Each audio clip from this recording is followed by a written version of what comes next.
Hello everyone, this is RyeToast's, and I've got another FNAF theory, or more specifically, I'm building on someone else's FNAF theory. Specifically, RyeToast. He just recently did a trailer analysis on the new FNAF movie, and I think he's got it mostly right, except I want to take it a step further. So to really appreciate what I'm about to tell you, please go watch his video first, and then let's get on with the show here.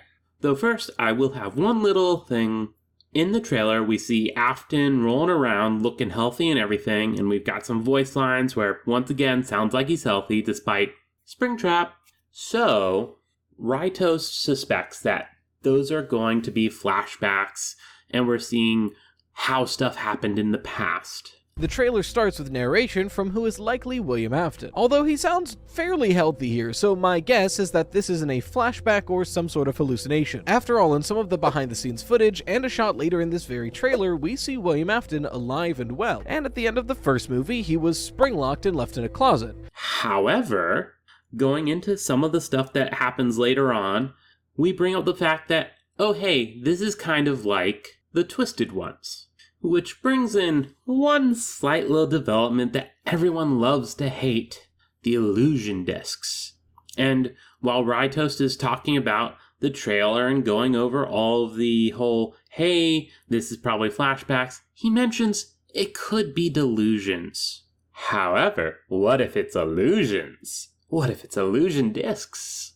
And it is actually Springtrap, but everyone sees him as regular Afton, hears him as regular Afton. Hey, that's a clever little twist. And honestly, I'm not bringing this out of nowhere just to be like, ooh, isn't this fun? You see, this is a movie.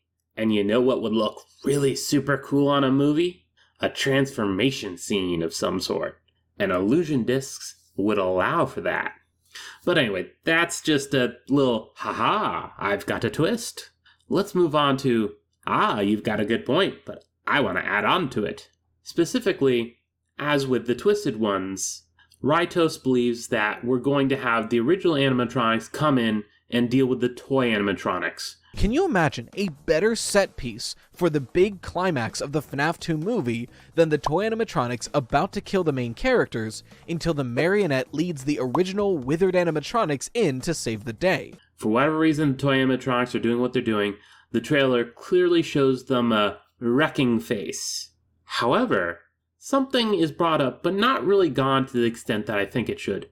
Specifically, we then see Abby biking to the pizzeria after leaving the note, "Gone to fix my friends." And it is brought up specifically that her friends aren't the toy animatronics, they're the original animatronics. So, how do we get the original animatronics to come save us from the toy ones?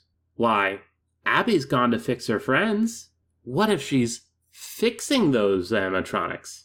And of course, RyeToast brings up the puppet and all of that, and we've got some stuff that would show the puppet may be involved with the movie.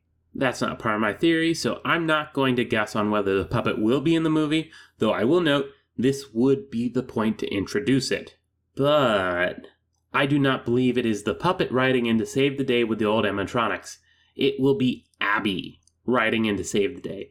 She will fix her friends will show up, and they're gonna throw down with the toy animatronics, because it's a movie and that would be awesome to watch.